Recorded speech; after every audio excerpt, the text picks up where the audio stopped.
Hello, Teresa. It's Gale Gand here. Hi, Gail. How are you? I'm good. How are you today? Good, thank you. Good.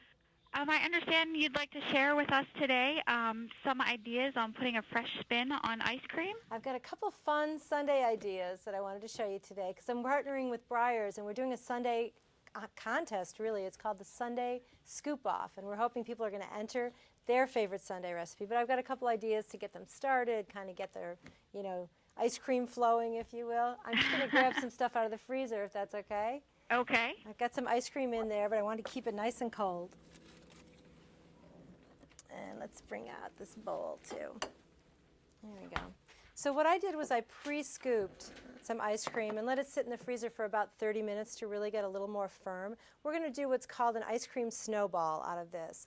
And basically what I'm going to do is encase or enclose those balls of ice cream in angel food cake. So I've got some thin layers here of angel food cake that I've cut, from a larger cake. And I'm just going to encase them in cake.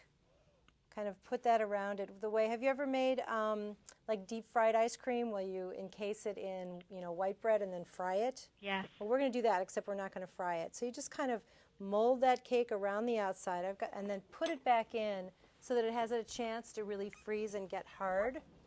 And I've got a couple here I did earlier. Hold on. There we are. So these are the snowballs, and you can serve one ball or two. What do you like? One snowball or two snowballs? Say one. It's like one lump or two. So I'm going to put one in there.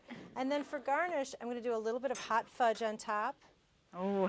Yeah, and you can use any flavor ice cream you want inside. You could do mint chocolate chip. You could do, chocolate chip cookie dough, whatever you like. It's a little bit of hot fudge. And over that, I'm going to do a little bit of marshmallow.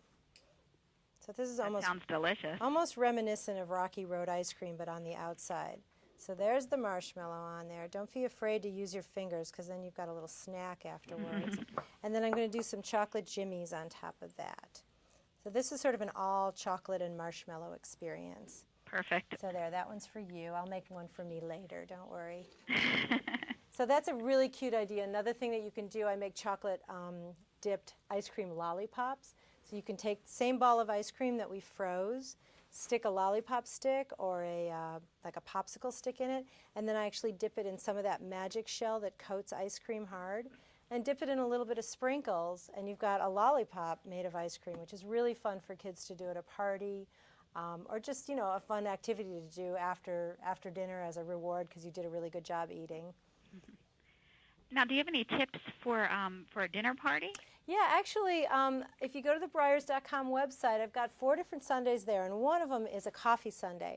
So it's scoops of coffee ice cream in a little espresso cup, and I top it with some salted caramel sauce, a little bit of almond-flavored whipped cream, an amaretti cookie, and a chocolate-covered coffee bean. So you've got coffee flavor, caramel flavor, and almond all together, but sort of in different textures and different contrasts. And then I pour a little bit of espresso over that. So you've got the hot of the espresso, the frozen of the coffee ice cream, and it's a great sort of after-dinner, grown-up, adult, dinner party dessert, which ice cream is a lot of times my go-to dessert after dinner, with some kind of really great fresh fruit and some kind of contrasting texture, like a little toffee chopped up or a little peanut brittle chopped up, along with your favorite flavor of ice cream.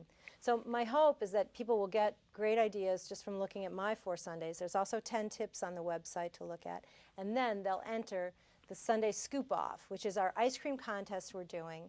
You've got between now and September 13th to enter the contest, and then I'm going to judge later for the winners. And the winner gets $10,000, plus they get to fly to Chicago and do a cooking class with me, and they also get a year's supply of Breyers all-natural ice cream, which I think is probably the best part of the prize. Sounds wonderful. And that way you can taste all 29 flavors. There you go. Which I got to do for this work. It's a hard job, but decided I could, take it on. So you said, where can we go for more information about that? You can either go to the Breyers website, which is Breyers.com, no apostrophe before the S, or you can go to Breyers' Facebook page and enter through that too. And if you've got a picture of your sundae, that's even better. Send me a photo along with your recipe, just so I can make sure I'm getting the visual idea of what you're trying to create. Sounds good. Do you have any last-minute tips? You know, one thing just when I'm serving ice cream, especially at a dinner party because people are talking and they don't always start to eat right away, is try to freeze your plate or freeze your bowl first. You know, keep them in the freezer so you're scooping into a frozen container and things will last longer and, you know, not start melting quite as quickly. That is a great idea. The other thing, it's an easy one, just use 2 different flavors. You know, just to combine and kind of make it a little more fun, mix it up a little bit. Even that's, you know, more interesting than one scoop of one flavor. Sounds good. Well, thank you very much, Gale. Thanks. Thank you, Teresa. Bye. Bye-bye.